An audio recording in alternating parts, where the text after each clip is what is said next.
Ahí está. De otro supermercado.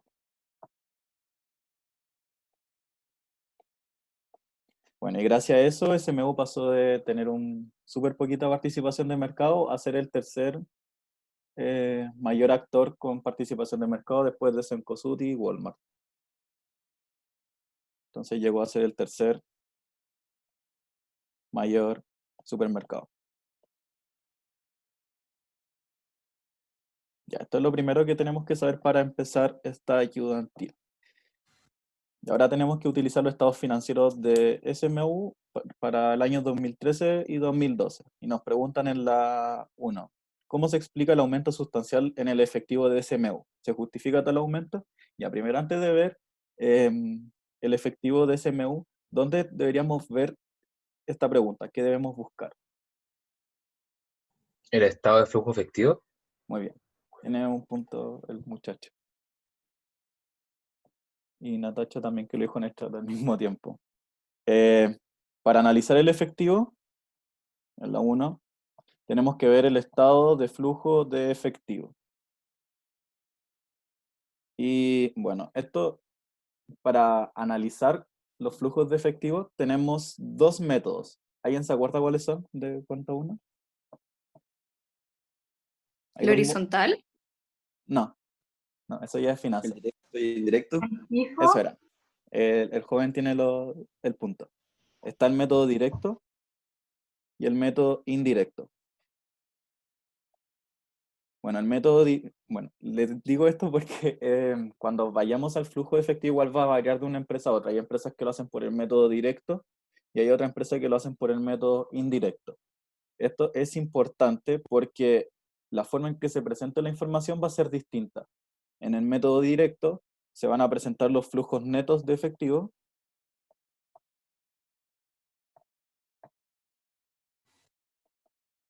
Por ejemplo, si yo le tuve que pagar 100 pesos a los proveedores en un periodo, van a aparecer pago proveedores 100 pesos. En cambio, en el estado de flujo efectivo indirecto, por el método indirecto, lo que se hace es se muestran las variaciones.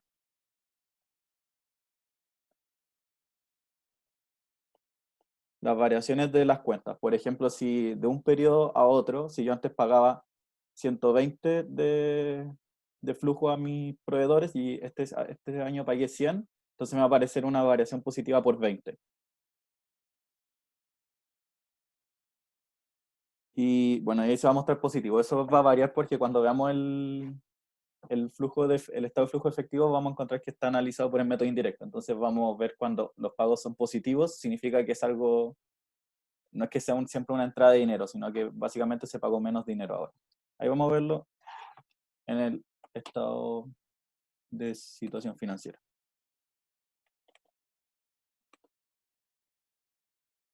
Ya, entonces vamos al estado de situación financiera del 2013 y 2012 y vamos al estado de flujo de efectivo, que es el último que se muestra. Y acá está por el método directo y... No, vamos a verlo el del 2012, directo. Del 2012. Que aquí fue donde hubieron los grandes cambios. Ya. Acá está, si se fijan, por el método indirecto. ¿Cuál sería cuando lo ven? Vamos viendo cada una de las clasificaciones. Primero en operaciones. Joaquín, Dime. ¿cómo cachas que está hablando de variaciones? Porque que así se construye el estado de flujo por el método indirecto. No sé si se acuerdan con... Sí, me quedo cachar que sale arriba, indirecto. Sí, No sé cómo cachar. y acá dice indirecto. Y si se fijan acá como que hay valores como... Bueno, son las variaciones de un periodo a otro. Dice ajuste por incremento, ajuste por provisiones, eso quiere decir que son las variaciones. En cambio, en el método directo, dice acá, del otro periodo está por el método directo. Dice directamente como pago a proveedores, pagos por cuenta de empleados, son los pagos a sueldo, o cobros procedentes de la venta de bienes. Así. Pero ahora vamos a ver por el método indirecto. Para el año 2012, ¿cuáles fueron las grandes variaciones en el periodo para operaciones? Que sería la primera parte. ¿Cuál es la mayor variación? Las cuentas por pagar. De Muy origen bien. comercial. Muy bien, tienes un punto. Si ustedes se fijan, bueno, dentro de todos hay variaciones, pero hay una que llama mucho la atención, que en el 2011 el ajuste fue por 27 millones negativo, es decir, que aumentaron la cuenta por pagar para el 2011. En cambio, para el 2012 tenemos un 152 millones positivo. Eso significa que aumentaron las cuentas por pagar en monto. ¿Qué significa que aumenten las cuentas por pagar y por qué eso vendría siendo un ajuste positivo para nuestro efectivo? Esta pregunta igual está un poquito más difícil, así que voy a dar varios puntos. Lo primero, respondámosla por parte. ¿Qué significa que aumenten mis cuentas por pagar? ¿Tengo que pagarle más a mis proveedores? Sí, pero no. No. La respuesta que busco es otra. ¿Más plata? ¿Me estoy endeudando? Más mercancía. Entonces contraje más deuda contra mis proveedores. Contraje más deuda con mis proveedores. Y está todo lo que usted dice está correcto, pero ¿cómo lo relaciono eso con el efectivo? Menos salida de efectivo. Muy bien, eso es. ¿Hay más? Tienes un punto en la que dijo que tiene menos salida de efectivo. Básicamente es que SMU está teniendo una política de no pago a los proveedores. Entonces, así se está ahorrando efectivo. Si ustedes sabrán que los supermercados tienen como la reputación de que son muy malos pagadores. Y eso es porque ellos necesitan pagarle más lento a sus proveedores de lo que ellos venden. Entonces, lo primero que vamos a anotar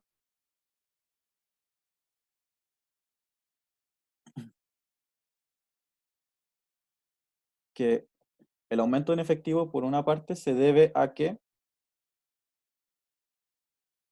tenemos A en el flujo de operaciones,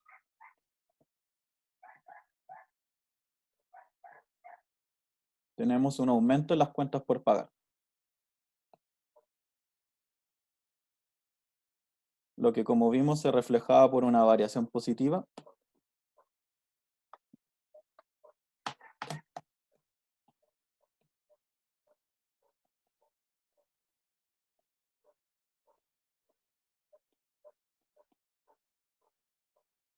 Y esto quería decir que no paga a los proveedores, lo que significa un aumento en el efectivo. Básicamente, aumento de efectivo es porque no hay salidas de efectivo, eso es lo que quiere decir. Porque cuando uno le compra a los proveedores tiene que pagarles, pero como aumentan las cuentas por pagar, significa que yo no les estoy pagando a los proveedores. Por lo tanto, no está saliendo efectivo. Por eso se está quedando en caja. ¿Y eso por qué? ¿Porque me están dando más plazo? ¿O porque no puedo Básicamente se debe a que el supermercado está adoptando una nueva estrategia de que quería pagarle más lento a sus proveedores. Solo eso. Vale. Es un cambio en las políticas de pago.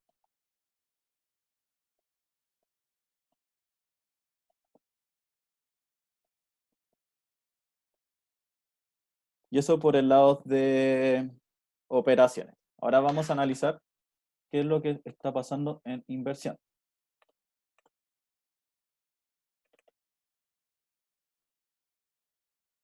Dice flujo procedentes de actividades de inversión.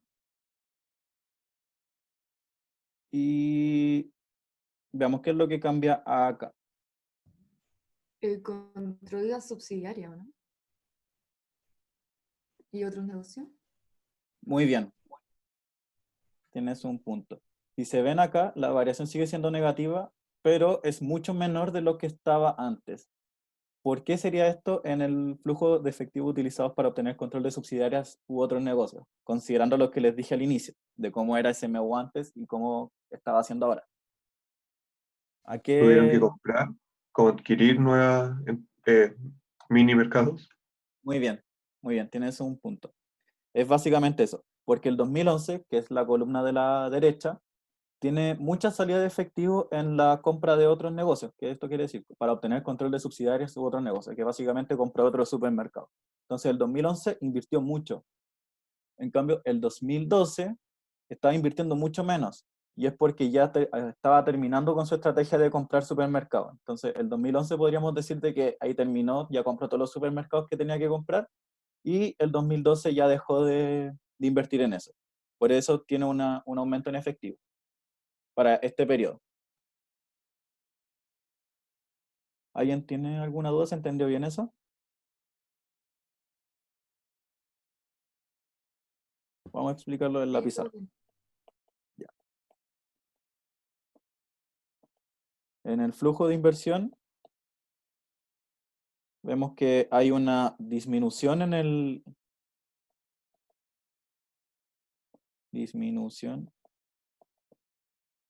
en el flujo de efectivo para comprar otros negocios.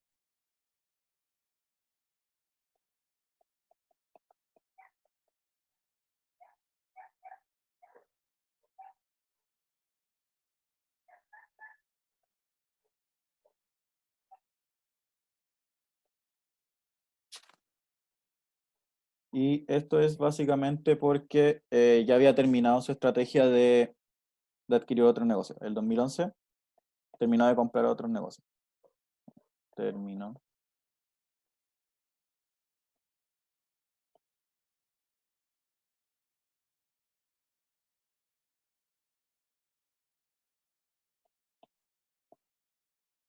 Y eso es por el lado de inversión.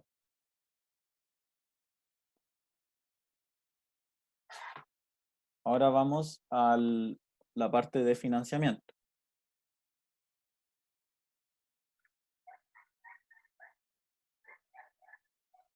Que de aquí para abajo son. Dice flujo de efectivo procedentes de actividades de financiamiento.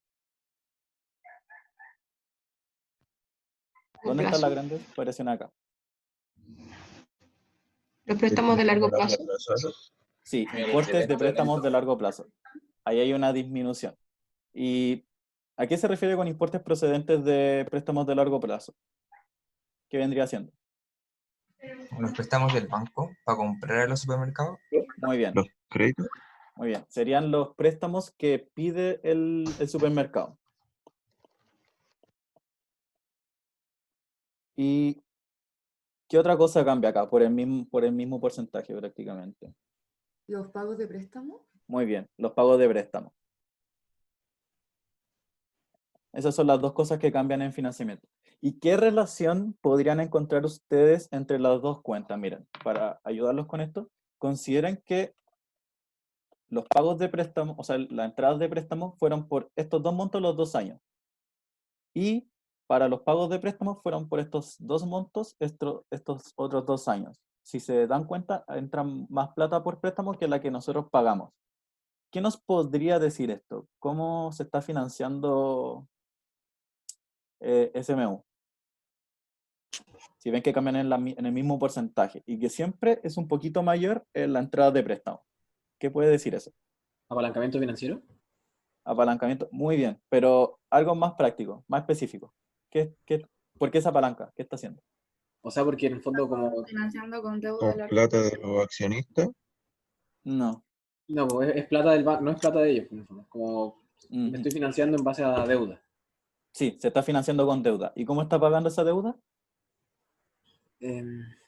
¿Con más deuda puede ser? Muy bien, tiene los 2 puntos. Bien. Es precisamente eso. Si se ven, siempre se está endeudando, siempre se está apalancando. Por eso siempre está entrando préstamos, pero además siempre tiene que estar pagando préstamos. Y como si se dan cuenta, siempre están variando casi por el mismo porcentaje. Disminuyó prácticamente lo mismo el monto fijo, el monto neto de lo que tenía que pagar y lo que le estaba entrando. Eso quiere decir que SMU se está financiando con deuda y para pagar esa deuda está pidiendo más deuda. Pero Joaquín, cuando decís que bajó casi la misma proporción, Ujú. ¿qué cosa es la que bajó casi la misma proporción? O sea, la entrada de préstamo disminuyó como casi la misma proporción, de 638 a 135, y los pagos de préstamo antes estaba pidiendo 520 y ahora pidió 126. Ah, claro, proporcional al de, Sí. al de Real. Pero lo que te iba a decir es que, pero en algún momento, o sea, eso no es sano, no sería sano para una empresa. No, porque nunca terminaría como de pagar sus deudas. Y siempre se están endeudando por una deuda que sea a más largo plazo que la anterior. Sí, Como que no lo básicamente pille. eso, por eso está pidiendo más préstamos Vale. para pagar. Y la idea es que uno pague sus deudas a partir de las operaciones que tiene la empresa, no con más deuda. Eso si se está pidiendo deuda para pagar sus deudas, significa que no les basta con lo que genera con el negocio para poder pagar esas deudas, sino que tiene que volver a endeudarse. Eso es más preciso, que no está generando la plata suficiente para pagar sus deudas. Y por lo tanto, para poder pagar sus deudas, se está volviendo a endeudar más. Entonces, en la pizarra ahora tenemos, Ok. dime. Es que respecto a la cuenta que se llama importes procedentes de préstamos de largo plazo, Sí. ¿esos eran los intereses que se generaban por la deuda en los bancos? No, no son los intereses, sino que es la deuda neta. Es lo que nosotros pedimos de deuda. Es los préstamos que pedimos. Por eso es positivo. Esas son las entradas de plata. Ah, ya. Yo voy al banco, Gracias. pido 100 y entonces mi flujo por importes de préstamo sería 100 positivo, porque ahora tengo 100 gracias al préstamo. Ya, gracias. De nada. Importes de préstamos de largo plazo. Y bueno, los importes de préstamos, que son las entradas de efectivo por préstamo,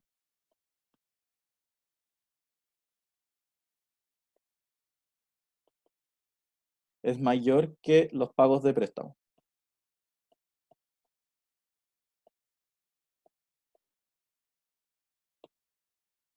Y como dijimos, está pagando los préstamos con otros préstamos.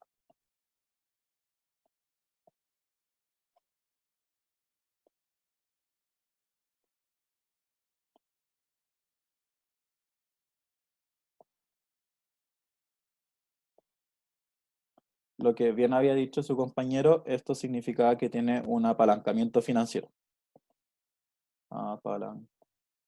Porque está utilizando deuda para poder operar.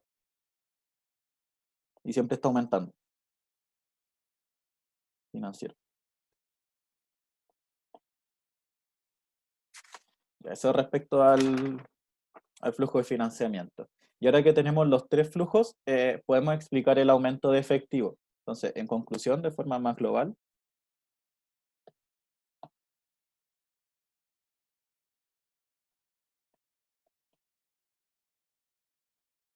el aumento de efectivo se va a deber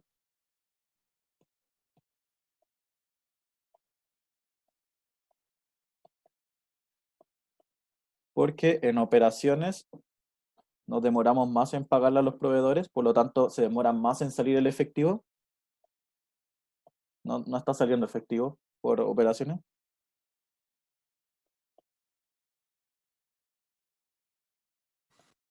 Pagarle a los proveedores.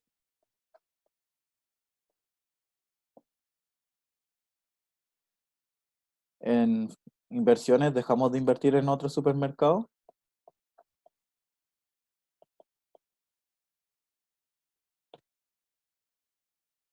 Y en financiamiento es porque la deuda que la deuda que tenemos que pagar,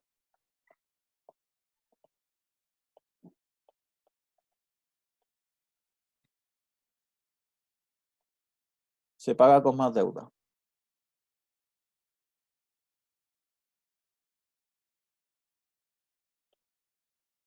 Entonces, en el neto lo que está pasando es que, bueno, está aumentando el efectivo por proveedores, o sea, en operaciones porque le estamos pagando menos a los proveedores. En operaciones también aumentó con respecto al periodo anterior porque dejamos de invertir tanto. Y en financiamiento se está neteando porque la deuda se está pagando con más deuda. Entonces no hay mayores variaciones. Y por eso, eso es lo que explica el aumento de efectivo para SMO. Y esa sería la pregunta 1. Ahora vamos a ver la pregunta 2. Dice, ¿qué explica la disminución en la plusvalía? ¿Cómo se genera la plusvalía originalmente y qué luces podría dar al respecto del desempeño futuro del negocio? A ver, primero recordemos qué era la plusvalía. Dime. Una cosa antes, es que El tema de que la deuda se está pagando con más deuda, al final sería como una, entre comillas, bola de nieve, ¿o no? Como que es temporal eso de que, del efecto como parcial que hay, ¿o no? Eh, sí, básicamente sí, porque igual eso puede como a la larga como afectar como su reputación con los bancos, que fue lo que finalmente pasó, y también con los inversionistas, que pueden decir que la idea que de la deuda es que se pague con las actividades que uno tiene, no que se financie con más Sí. deuda. Por ejemplo, bueno, después vamos a ver que al final SMU tuvo un problema tuvo un problema en la valorización de algo, y eso terminó repercutiendo en su nivel de riesgo. Por lo tanto, lo que hizo es que las tasas de ahí en adelante fueran mucho más altas para SMU. Por lo tanto, iba a ser mucho más caro financiarse con la deuda. Ya. Gracias. De nada. Entonces vemos la disminución de plusvalía para este caso.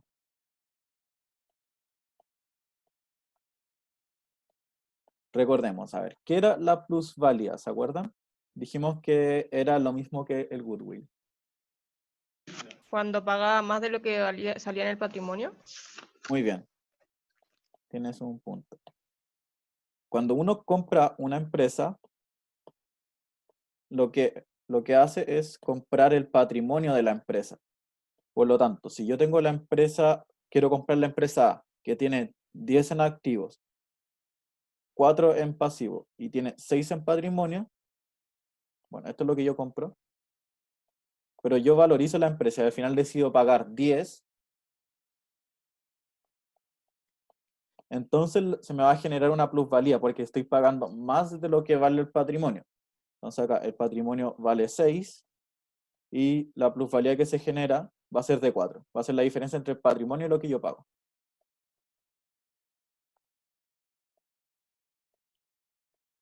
Es 4. Y bueno, la plusvalía es lo mismo que el goodwill.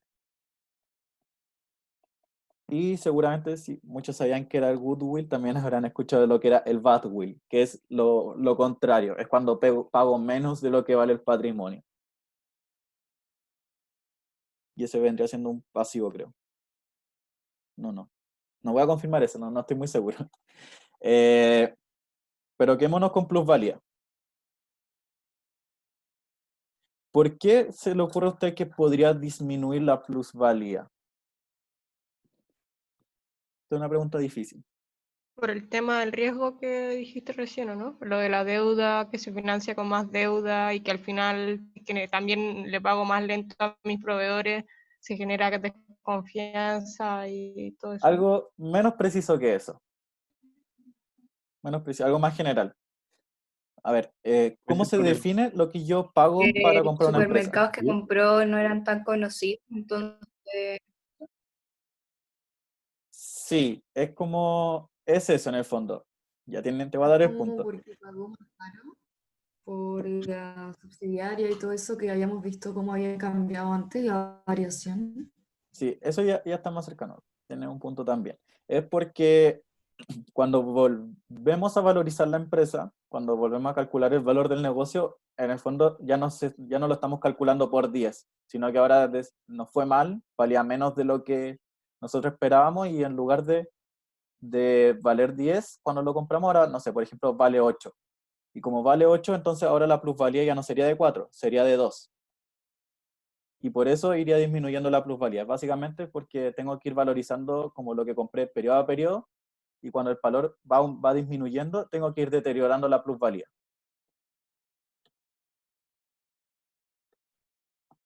Entonces, en resumen, voy a escribirlo, que periodo a periodo debo valorizar el negocio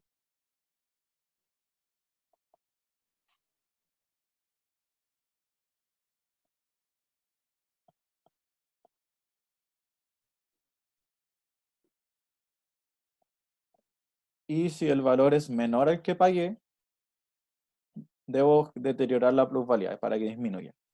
Si el valor es menor del que pagué,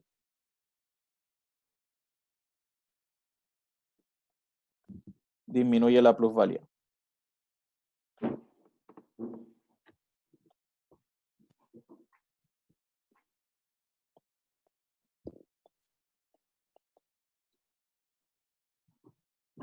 Y bueno, es menor por lo que dijeron ustedes, si es mal negocio va a ser menor. Si es mal negocio va a ser menor. Pero Joaquín, Dime. para calcular la plusvalía podría servir sacar como el valor presente de los flujos. Sí, básicamente por eso. Que cuando uno compra un negocio, lo que hace es hacer un flujo del negocio que quiero comprar y calcular el valor presente.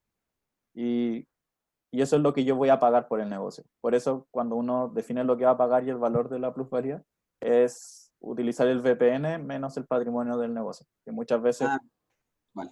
muchas veces el negocio puede valer más que su patrimonio porque, no sé, uno le puede sacar mayor ventaja al negocio o el negocio, de cierto modo, tiene un valor intrínseco que no se refleja en el patrimonio. Pues, no sé, el valor de la marca. Pero entonces en este caso el valor presente de los flujos disminuyó. Sí, disminuyó. No le fue tan bien como esperaba SMU. Como no le fue tan bien como esperaba, disminuyó la plusvalía. Y bueno, disminuye la plusvalía y esto se refleja a través de un deterioro.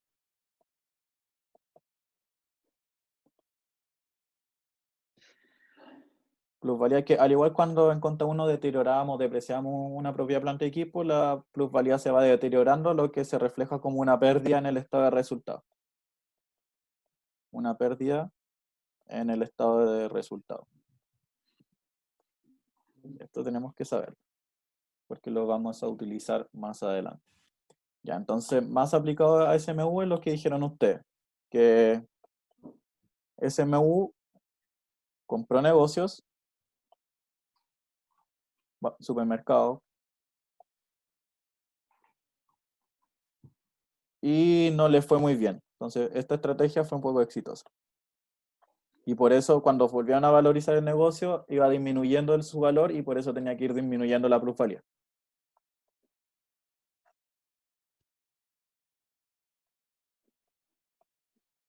Bueno, y ahora les voy a mostrar en el estado de situación financiera cómo disminuyó. Bueno, como vimos, la plusvalía se representa en los activos no corrientes acá. Y bueno, del 2011 al 2012 disminuyó, pero no tampoco, de 6,83 a 6,75. Pero si ahora vemos el del 2012 al 2013, acá podemos ver que disminuyó de 6,75 a 472, que son casi 200 millones. Que igual es 200 millones y está en miles, entonces son miles de millones. Por lo tanto, es mucha plata la que se tuvo que deteriorar por los negocios que al final le iba a ir mal. O no le iba a ir tan bien como ellos esperaban que les fuera. Y eso sería respecto a la plusvalía. Ahora con la pregunta 3.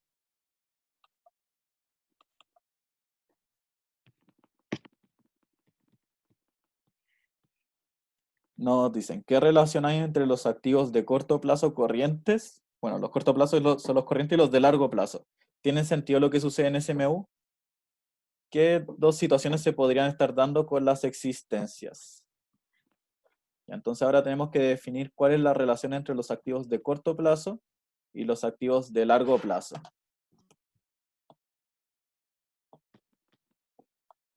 ¿Puedes volver un segundito antes al último? ¿Eso? Sí, gracias, un segundo. Estoy escribiendo muy grande. No, estoy chico. Voy a seguir acá.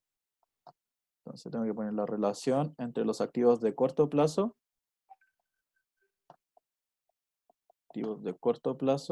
con los de largo plazo.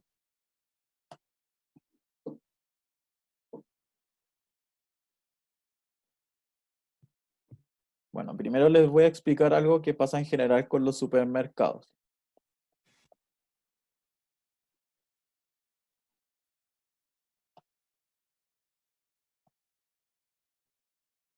A ver si es que logran inferirlo. Yo les dije que los supermercados se caracterizan porque pagan muy lento a sus proveedores. Por lo tanto, las cuentas por pagar son muy grandes. ¿Qué efecto tendría esa práctica de los supermercados, esa política de no pago en el capital de trabajo de un supermercado. Hace que tengan más caja, o sea, como más efectivo, porque no pagan tan seguido. Menos preciso que efectivo en el capital de trabajo. ¿Recuerdan cómo era la fórmula de capital de trabajo? Pero ¿está correcto el análisis?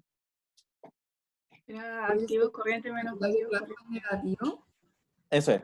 Se genera, tienen más activos corrientes que pasivos corrientes, y no al revés, tiene más pasivos corrientes que activos corrientes, por lo tanto tiene capital de trabajo negativo. Así que las dos personas que dijeron eso tienen el punto.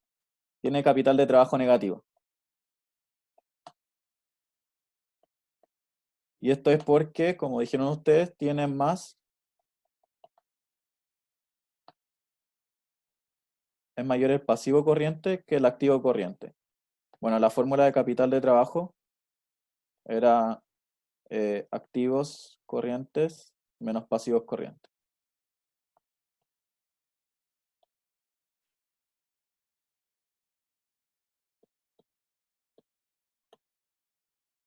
Ya, y bueno, el porqué de esto, por qué los supermercados se preocupan tanto en tener capital de trabajo negativo, es porque la mayor parte de sus operaciones, y bueno, en general, se financian con capital de trabajo, utilizan capital de trabajo para financiar cosas que no son solo de las operaciones. Entonces se financian en general con capital de trabajo.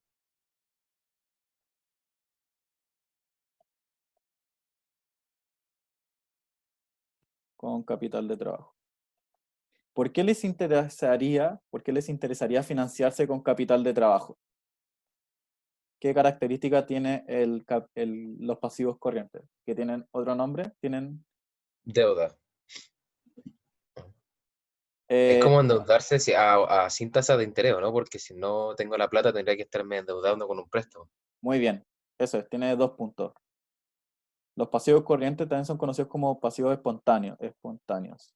Y la deuda como tal se conoce como pasivos costosos, porque tienen tasas de interés. Y los recursos espontáneos no tienen tasas de interés. Por lo tanto, como dijo Fabián, el capital de trabajo es una forma de financiamiento gratis, por así decirlo. Pido plata a mis proveedores, que es no pagándole a la mala, por así decirlo, para financiar mis actividades y no me va a costar una tasa de interés. Por lo tanto, es financiamiento gratis. Y eso es algo que tienen en general todos los supermercados. Y otra forma que tienen de financiarse es con deuda de largo plazo.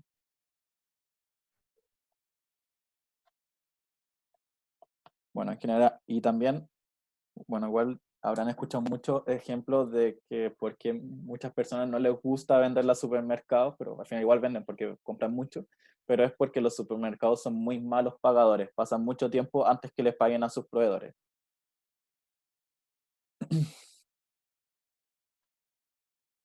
Y ya, sabiendo esto, ahora podemos ver más preciso la relación de los activos de corto plazo con los activos de largo plazo. Los activos de largo plazo que tiene SMU, vamos a verlo en el estado de situación financiera.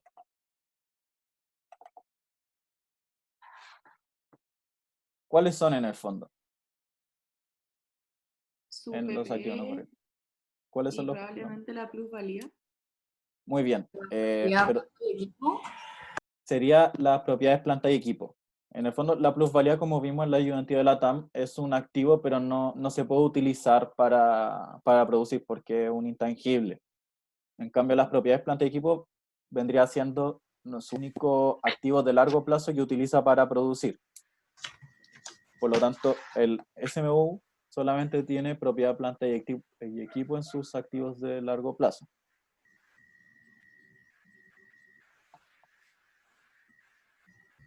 Entonces, sus activos de largo plazo vendría siendo únicamente la propiedad planta y equipo. Y por cómo se financian los supermercados, entonces para financiar sus propiedades planta y equipo,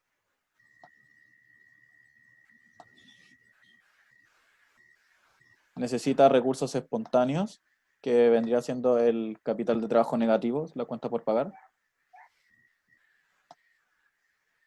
porque habíamos dicho que eran gratis, y su deuda de largo plazo, que vendría siendo, como vimos en el estado de flujo efectivo, la deuda que iba pidiendo, los préstamos.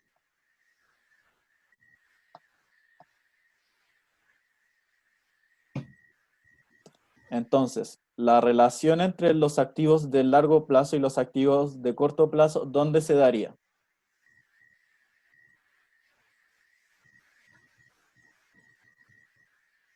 Viendo acá, lo que tengo en la pantalla. En el capital de trabajo. Muy bien, tiene un punto.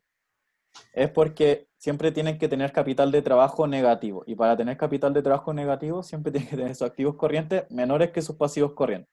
Y manteniendo más bajos los activos corrientes, va a permitir financiar sus activos de largo plazo, su PPE, con recursos espontáneos que, como dijimos, eran gratis.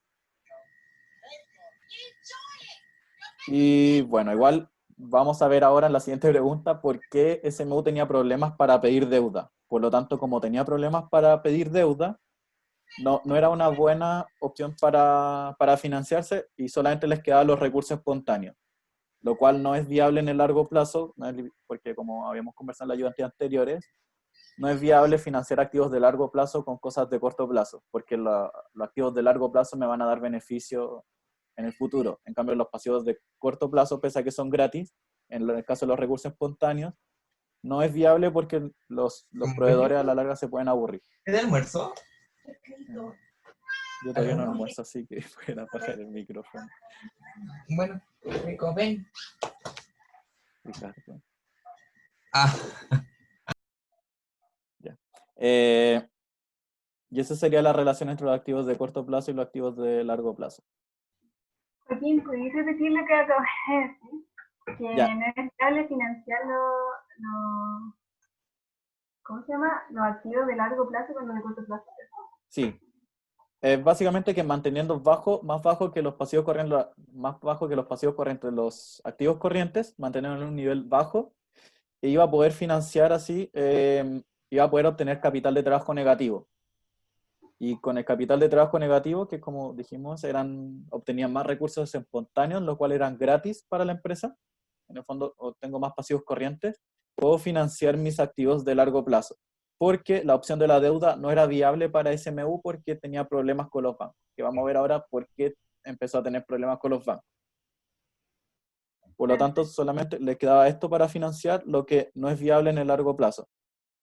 Porque no puedo financiar mis activos de largo plazo a costa de no pagarle a los proveedores.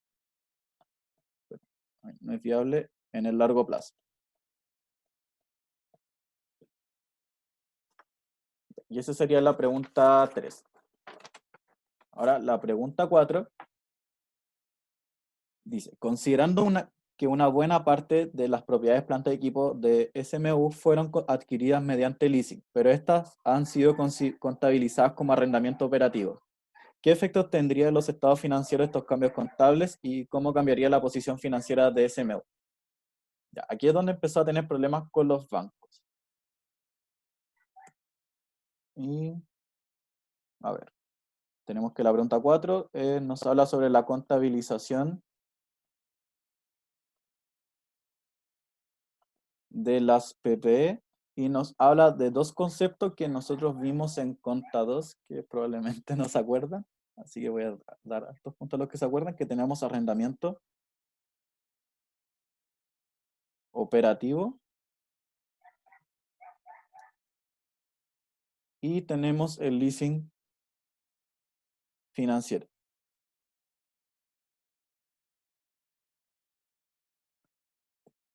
¿De qué se trataba el arrendamiento operativo y de qué se trataba el leasing financiero? ¿Cómo se contabilizaba? ¿Cuál es la diferencia y por qué puede haber generado estos problemas en SMU? Si se están contabilizando como arrendamiento operativo y no como leasing financiero. A ver, ¿alguien se acuerda Porque, cuál es la diferencia entre el leasing y el arrendamiento operativo? si no me equivoco, el leasing financiero es el que tú financiáis para poder después comprar y el operativo solamente para poder operar con el activo. Muy bien, tienes un punto. Ese es lo primero que tenemos que saber. El leasing financiero es una forma de financiamiento que tiene la empresa en el cual, a ver, un ejemplo más práctico. yo voy a empezar, por ejemplo, una empresa de remover escombros y compro un tractor gigante, no sé si, una retroexcavadora es, una retroexcavadora gigante. Necesito una retroexcavadora, pero yo no tengo plata para comprar esa retroexcavadora. Por lo tanto, lo que puedo hacer es pedir un préstamo y comprarla. Pero como voy a recién empezar, no me van a dar el préstamo para comprarla, porque pucha, soy una pura persona, ningún banco me va a pasar plata. Entonces, ¿qué es lo que hacen? Existe la opción del leasing financiero, el cual consiste en arrendar la máquina, puedo arrendar la máquina, en la cual existe una promesa de compra en el futuro, y le tengo que ir pagando mes a mes los intereses al gallo que me la arrienda. La gracia de esto es que yo voy a reconocer, yo voy a tener control total sobre la máquina. Por lo tanto, yo lo reconozco en los estados financieros como propiedad, planta y equipo, se genera un pasivo en el cual es lo que tengo que pagarle al final al gallo, y puedo operar con la máquina y le voy pagando mes a mes y al final se la compro. En cambio, bueno, como le dije, la otra opción era que yo la comprara al tiro, pero yo no tenía la plata para comprarla al tiro, por lo tanto no era viable. Y el leasing financiero es una buena opción para yo poder operar con mi empresa. En cambio, el arrendamiento operativo es básicamente lo que, no sé, se hacía en Conta 1, donde yo arrendaba algo y todos los meses tenía que ir devengando el gasto por interés. Yo no reconocía control sobre la máquina que iba a comprar. Joaquín, entonces en el financiero, sin haber pagado la máquina completa, yo ya la cuento como dentro de mi activo. Sí, eso es, se tiene que considerar dentro de los activos, sin haberla pagado por completo. Ah, entonces por eso como que aumentaba su... No, no me acuerdo qué decía el enunciado. El enunciado decía, sí, ¿qué efecto tendrían los estados financieros contables? Y ahí uno, como spoiler, era que aumentaban los activos. Claro. Pero, Joaquín, Ujú. una pregunta que me perdí. ¿Se consideran los activos porque al final hay una promesa de compra? Sí, una promesa de ¿O compra, y aparte hay? existe como todo, se cumple todo lo que era de la definición de activo, que era recursos Sí, controlados por la empresa que podían generar beneficios futuros. Se cumplía todo sí, eso. ya, gracias. Entonces, para escribirlo, el arrendamiento operativo era lo simple que se llevaba a gastos, donde se hacía gasto por arrendamiento contra efectivo. Y no hay control sobre el activo arrendado.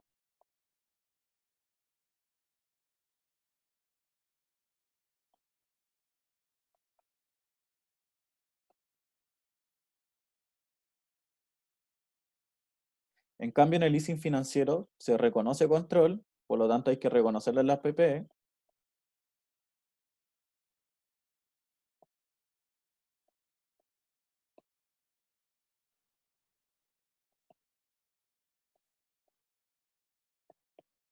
Se genera a la vez un pasivo financiero por la promesa de compra.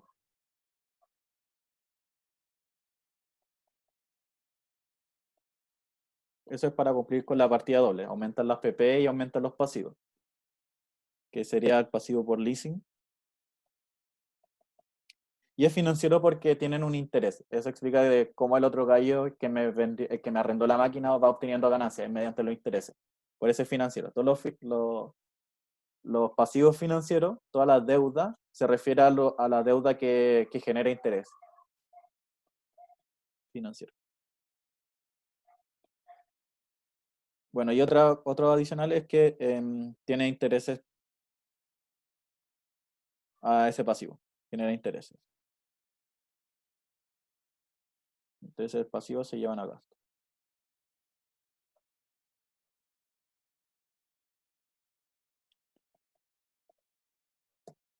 Ya, eso es por una primera parte. Y ahora, como decía el enunciado, en SMU tenía los activos contabilizados como arrendamiento operativo cuando en verdad eran leasing financiero. Entonces, como tenía considerados los activos como arrendamiento,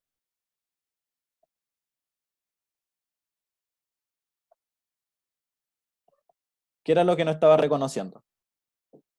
Según lo que les mencioné. Los gastos por interés.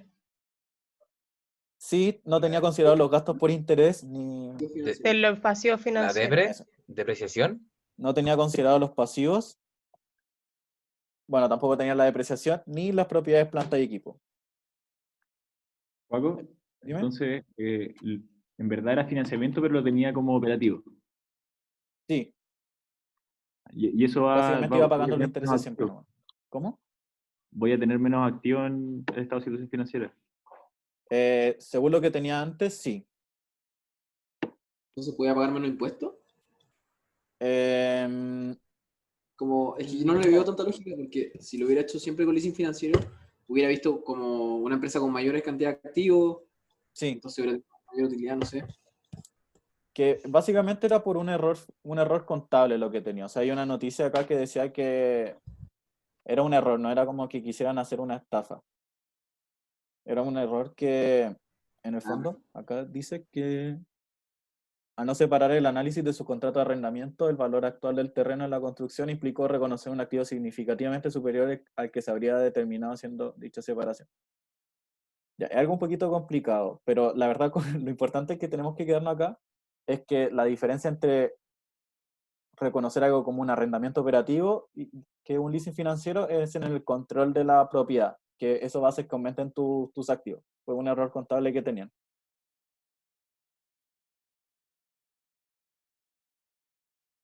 Y bueno, cuando lo corrigieron,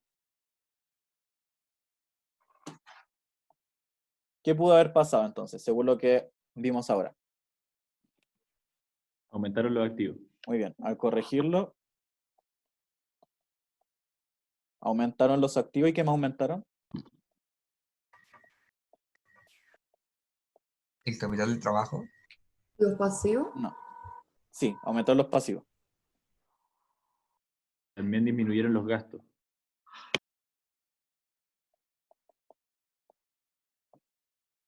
Lo de los gastos no lo tengo tan claro. Miren, igual acá hay como tengo unas dudas todavía respecto a esta ayudantía con las PPE, pero le pregunté al profe y ahí se los voy a dejar en la pizarra, como para ser más claro. Que no quiero enredarlos tanto. Y si es posible, también le voy a decir al profe si se lo puede explicar en clase esto. Pero lo más general es esto, que van a aumentar los activos y que aumentan los pasivos financieros. Porque el leasing se reconoce como pasivos con deuda.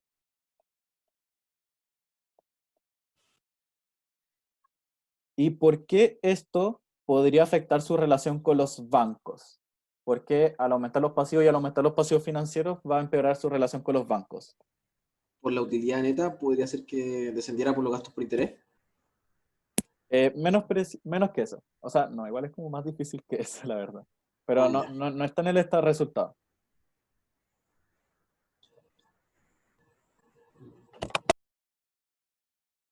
¿Cómo nos fue con el endeudamiento de la empresa ahora? Sé que tenemos que reconocer más pasivos financieros. Ah, no iría peor, el rendimiento sobre las ventas. No, no es eso. O sea, sí, en el fondo sí, pero no es por eso que nos va a ir mal con los bancos. Juaco, podría ser porque, Aumentó el riesgo. claro, aumenta más el riesgo porque tenemos más deuda todavía. Sí, eso es más preciso. Nos Efectivamente, vemos más aumentó el riesgosos riesgo. frente a los bancos. Sí, efectivamente, aumentó el riesgo de la empresa. De hecho, como que bajaron su categoría de riesgo, lo cual hizo que le dieran préstamos mucho más caros, que los bonos que tenía con sus clientes se valorizaran a un valor mucho menor. Y eso fue porque lo que había dicho Clemente. Clemente tiene el punto que es porque al aumentar la deuda, entonces el nivel de apalancamiento es mucho mayor. Y siendo más práctico, ¿por qué al aumentar el apalancamiento financiero me iría peor con los bancos? ¿Por qué nadie querría endeudarse conmigo teniendo tanto apalancamiento? Porque disminuye mi capacidad de pago. Sí, disminuye tu capacidad de pago y básicamente es cuando la empresa quiebre, si le va muy mal, quiebra cuando tengan que embargar a la empresa, lo que se va a embargar se tiene que repartir entre más personas. Eso. Porque se le tiene que pagar primero a los deudores externos y después al patrimonio. Entonces, como hay muchos deudores externos, como que los bancos van a recuperar menos plata y por eso te lo piden plata más caro, porque es mayor el riesgo de no recuperar el dinero. Entonces, como dijeron ustedes, esto hizo que aumentara, o sea, empeorara su clasificación de riesgo. Empeoró su clasificación de riesgo.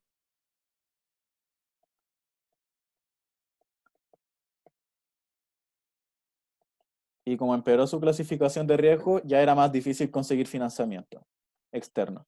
Y era por eso que, como les dije antes, SMU prácticamente la única oportunidad que tenía para financiamiento era el tema del capital de trabajo negativo, que eran los recursos espontáneos.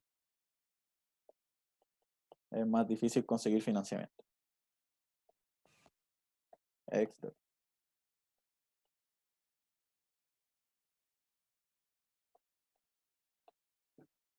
Y eso respecto a la pregunta 4. ¿Alguien quedó con alguna duda? Básicamente la clave acá era entender la diferencia entre arrendamiento operativo y leasing financiero, en cómo se reconocía, cómo se reconoce el control, cuáles son los activos que se reconocen y el pasivo que se reconoce. Y bueno, eso. ¿Alguien quedó con alguna duda? Igual esto era un poquito más complicado, pero entendiendo bien la diferencia entre arrendamiento operativo y leasing financiero, creo que ya queda mucho más claro. Juaco, yo tengo una pregunta. Dime. ¿Cómo, a grandes términos, no es necesario que me lo explique muy detalladamente, pero ¿cómo se lleva a cabo las clasificaciones de riesgo? O sea, por ejemplo, si yo tomo esta empresa y digo, no sé, ¿cuántas veces si yo liquido todos sus activos me va a poder pagar? ¿O por ese lado podría analizarlo? Mira, la verdad no sé muy bien cómo se lleva a cabo la clasificación de riesgo. Básicamente tiene que ver con la capacidad de pago de la empresa, es como bien general en el fondo, como que se analizan como en muchos ratios financieros, como el nivel de apalancamiento, la razón de pago de intereses, y ahí hay clasificadoras de riesgo que de hecho son como empresas, no sé si son bancos, pero sé que hay empresas que son clasificadoras de riesgo que son las que analizan la empresa y te dan la clasificación a partir de eso. El detalle que sí sé que les puede servir más adelante, que es importante, es que la clasificación de riesgo máxima, o sea, la mejor que puede tener una empresa, va a ser la clasificación de riesgo del país. Por lo tanto, cuando baja la clasificación de riesgo del país, por ejemplo, no sé, Chile tiene una clasificación de riesgo buena, creo que es AA positivo, entonces todas las empresas pueden tener como máximo AA positivo. Bueno, ese es como el detalle que sé de las clasificaciones de riesgo. Lo demás son como, lo ven empresa específico a partir de toda la empresa, como del análisis de toda la empresa. Vale, gracias. De nada. Ya, la pregunta 5 dice, una noticia del 2014 indicaba que el sector del retail en conjunto, Falabella, Cencosud, Walmart, Ripley, Ites y AD Retail, que es ABC y Dillon, y SMU habían obtenido en 2013 una utilidad neta de 743 millones de dólares. Sin embargo, SMU había tenido una pérdida neta de 1.012 millones, no, es miles de dólares. ¿Cómo se explica esta cuantiosa pérdida? ¿Qué tiene que ver dicha pérdida con el negocio real y cómo se consolidó la operación La Tercera Supermercadista por participación de Mercado de Chile? También puede ser porque como nos veníamos financiando por deuda, como ya no nos prestaron más plata, ya no podíamos pagar ese como deuda de nuevo, como con deuda. Entonces ahí nos empezaron a pesar los intereses. Sí, es un factor. Vamos a ver que aumentan los pasivos financieros, pero hay otro que es más grande que también lo vimos. Que van a ver este resultado y ojalá se le ocurra al tipo ya. Entonces la 5, tenemos que ver la pérdida de la empresa.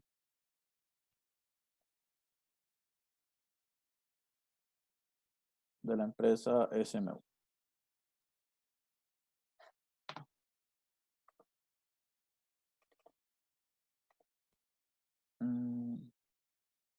Y este es el estado de resultados.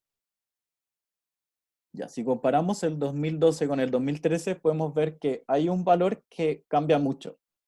¿Cuál sería? ¿Ingresos financieros? No, otro. Las pérdidas. De ingresos financieros. Sí cambian harto, pero no, no son tanto. ¿Cuál sería? ¿Otras ganancias? Sí, otra ganancia, entre comillas, pérdidas, que como está entre paréntesis son pérdidas. Cambian mucho si se dan cuenta. Aumenta de 24 millones a 373 millones negativos. ¿Y qué podría haber dentro de otras pérdidas? Lo vimos acá, de hecho se los mencioné. El ayudante.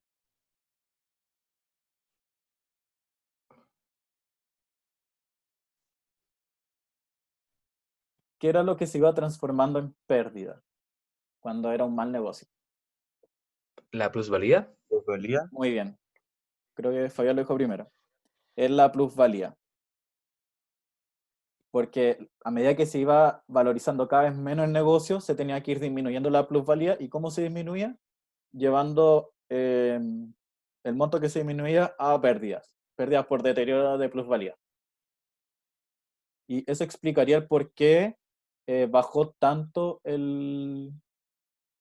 la utilidad neta. Sí, bajó prácticamente, acá tenemos 350 millones, que es casi no, igual le fue mal, pero explica gran parte de la variación de la pérdida del año. Entonces, eso es por una parte. Ahora, por otra parte, cuando hacemos un análisis de márgenes y lo comparamos con otro supermercado, también podemos ver que lo está haciendo bastante, no bastante mal, pero sí lo está haciendo peor. Por ejemplo, si analizamos, lo comparamos con Walmart.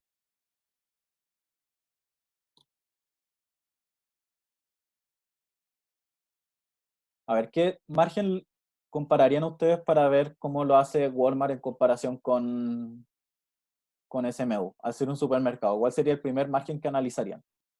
¿Rotación de activos? Más fácil de eso, de rentabilidad. No de Margen activo. neto. El margen neto. O más fácil, primero analizamos el ROA. margen bruto. El margen bruto, que sería ganancia bruta sobre ingresos por venta. Esto es porque hacer un supermercado es muy importante como qué tan eficientes son con los costos de sus productos, más que con lo otro. Entonces, primero analizamos el margen bruto, que, a ver, el 2013 SMU tenía 466 dividido en 1909, tenía 24% de rentabilidad. En cambio, Walmart tenía 886 dividido en 3.169 y tenía un 28% de rentabilidad. ¿Esto qué nos quiere decir? Que Walmart es mucho más eficiente sacándole margen a sus productos, es decir, comprar los productos, por así decirlo, más baratos, quizás porque Walmart tenía mejor relación con sus proveedores y podía obtener los productos más baratos, y que SMU. ¿Y por qué SMU podría tener peor relación con sus proveedores que Walmart? Porque les pagaba tarde. ¿El poder de mercado? Muy bien, eso era, porque les pagaba muy tarde. Tiene el punto joven que dijo eso. Porque le pagaba más tarde, hacía que quizás los proveedores de SMU no quisieran hacerle como precio, por así decirlo, a SMU, los proveedores. Y por eso Algo- obtenía un menor margen bruto. Dime. Una pregunta, ¿también podría tener que ver como la estrategia, las diferentes estrategias? Porque sabemos que Walmart tiene como una estrategia como de precios bajos, entonces tiene mucho volumen de venta en comparación, por ejemplo, con este supermercado. Exacto. También va por ahí, pero, por ejemplo, si quisiéramos comparar,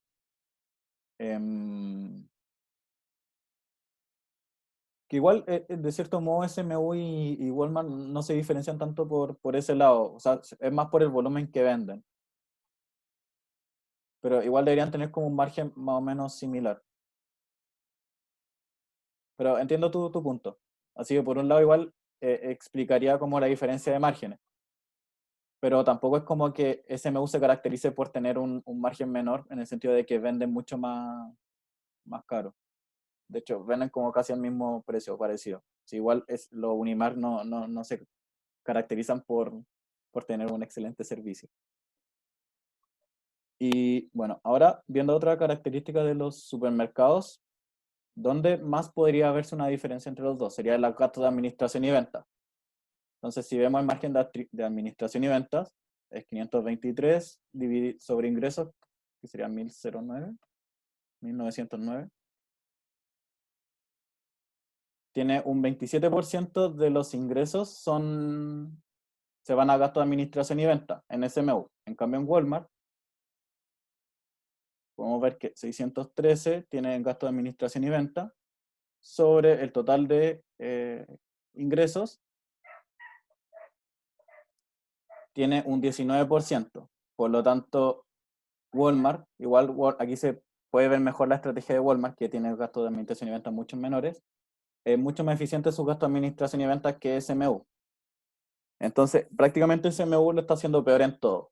Y eso explica que por qué les fue tan mal a SMU y a Walmart no. Pese a que igual tiene margen, tuvo una ganancia bruta súper súper chiquitita.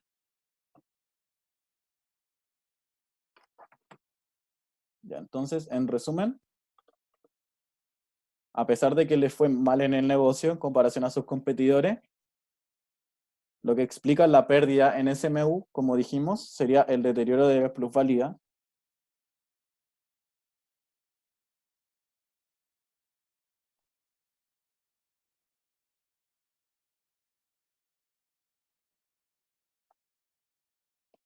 Afecta su estado de resultado. Y podemos ver que también es menos eficiente en sus gastos y en sus costos.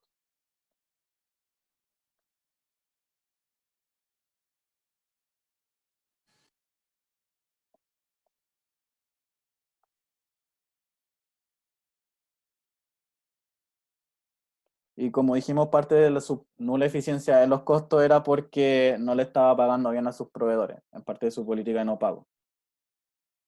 Pero ahora bien, como analizando de que pese a esto seguía siendo la tercer supermercadista de Chile, es porque ¿qué característica tiene esta pérdida por deterioro? ¿Por qué, a pesar de que significa una gran pérdida para la empresa, por qué no afecta tanto a SMU? ¿Qué característica tiene esta pérdida? ¿Que nos sale plata? Muy bien. Esto no se expresa en efectivo. Por eso, a pesar de eso, sigue aumentando el efectivo.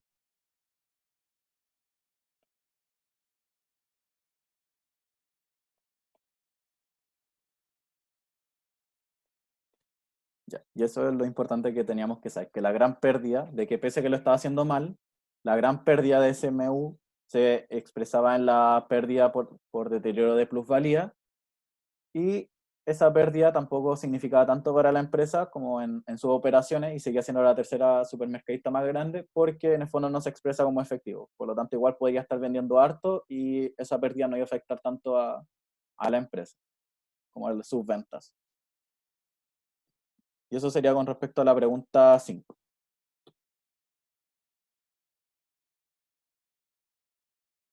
Y ahora vamos con la pregunta 6, que nos dice qué factor clave para la industria supermercadista llevó a SMU a dicha situación. Entonces, primero vamos a hacer un listado de los factores claves de la industria.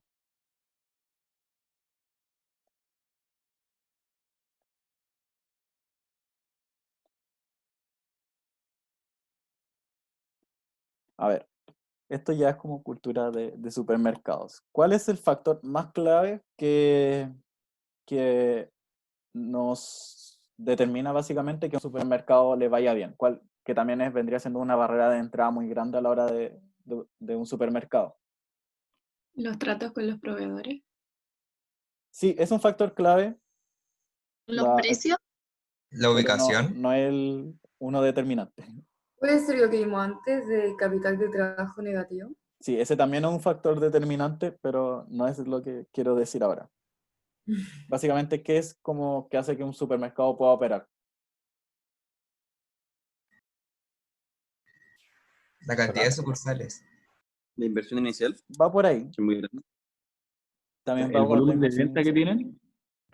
Eso es. Es el volumen de venta y la concentración de mercado, básicamente. Por eso en todos los países podemos ver que son muy poquitos, en los países que hay megamercados, son muy poquitos las cadenas de supermercados que hay. Entonces, el factor clave vendría siendo la concentración de mercado.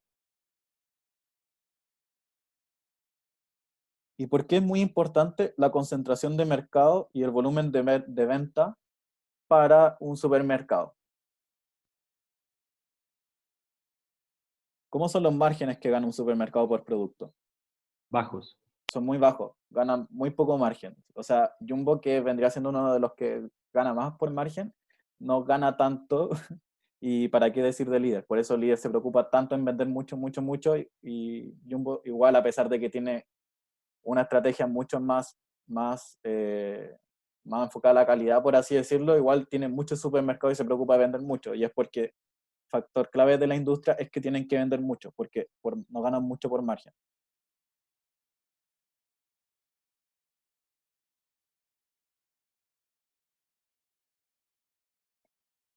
Y venden más por volumen.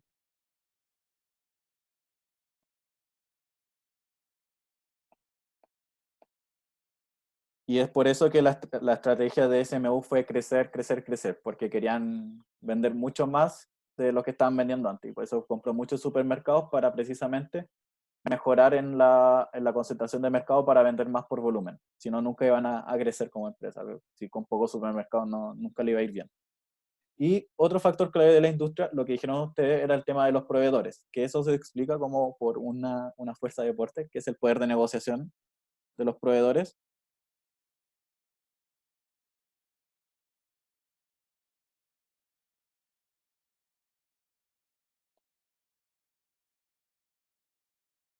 Que se caracteriza, ¿cómo vendría siendo el poder de negociación de los proveedores en relación a los supermercados, en la industria supermercadística? Muy bajo. Es bajo. Es bajo. Y esto va a determinar que se le paguen más lento a los proveedores.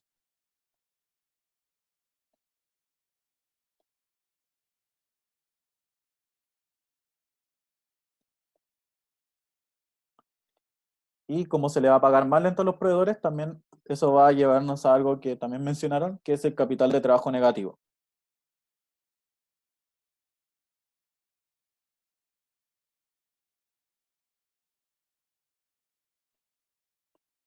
Y el capital de trabajo negativo dijimos que significaba que los pasivos corrientes eran más grandes que nuestros activos corrientes.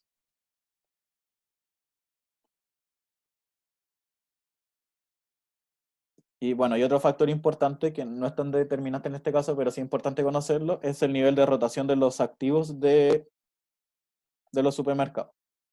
¿Cómo vendría siendo el nivel de rotación de los activos en los supermercados en comparación a otra industria? Alto. Muy bien, es alto. Y tienes un punto por decir de que es alto. ¿Y por qué es alto tú misma para ganar este otro punto?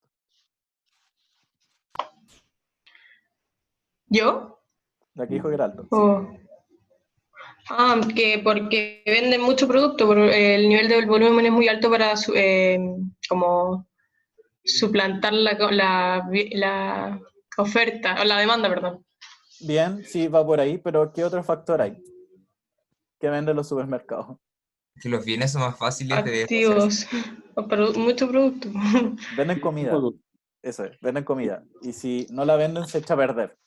Por eso es muy importante que los supermercados, aparte de que necesitan vender para mantener el volumen, si no lo venden, se echa a perder. Por eso es muy importante que tengan una alta rotación de activos, que productos que entran tienen que salir al tiro, o si no se echan a perder y son pérdidas para el supermercado.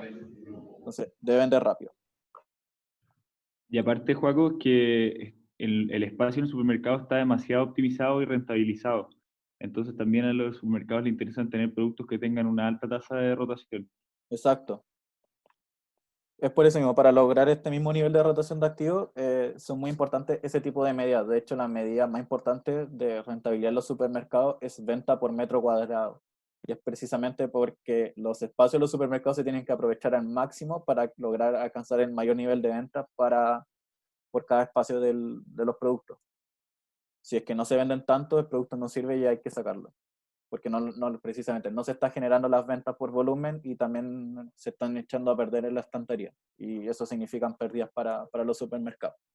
Y en definitiva, en conclusión, como los factores más relevantes que llevaron a que SMU estuviera en una situación apretada por un tiempo era el financiamiento de la empresa. Se estaba financiando únicamente con capital de trabajo, lo cual no iba a ser sostenible en el largo tiempo al cambiar el nivel de deuda que tenían. Y acá, bueno, igual después les voy a subir un video de un punto que ahora no se lo pude explicar bien, que le pregunté al profe bien porque no le entendí y en la ayudante en video tampoco está. Entonces, les voy a mandar un mail en la semana con un puntito adicional que ahora nos saltamos y prefiero no mencionarlo para no enredarlo. Así que eso sería, chiquillos. También les voy a mandar la información respecto a qué vamos a hacer con la ayudantía, con el horario y cómo la vamos a recuperar. ¿Alguien tiene alguna consulta? Yo.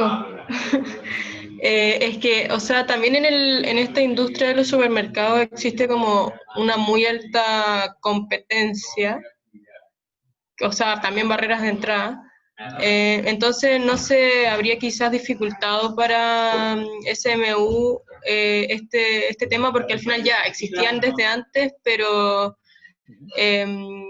al comprar más tienditas, o sea, más tiendas, con el financiamiento quizás no podían tener los precios tan bajos como hubieran deseado, ¿no? Como para tener también plata para financiarse en sí. Mira, voy a tomar un punto que mencionaste que no lo mencioné yo, que igual es cierto, que cuando compró tanta tiendita, de cierto modo, igual SMU lo que hizo fue, y lo mencionaba al principio, es que le cambió el nombre a los supermercados y cambió como completamente la estrategia que tenían antes esos supermercados chicos ahora. Y en muchas ciudades la gente no se acomodó a los nuevos supermercados, lo que hizo que les fuera mal. De cierto modo, la gente dejó de comprar los supermercados que antes compraba porque ahora eran Unimark y no era el supermercado que antes iban a comprar. Y eso hizo que también la competencia en las pequeñas ciudades se hiciera un poquito más difícil al principio, y también eso disminuyó las ventas por volumen. Ya, gracias. No. ¿Alguien más tiene alguna duda? ¿Puedes subir un poquito a la 5?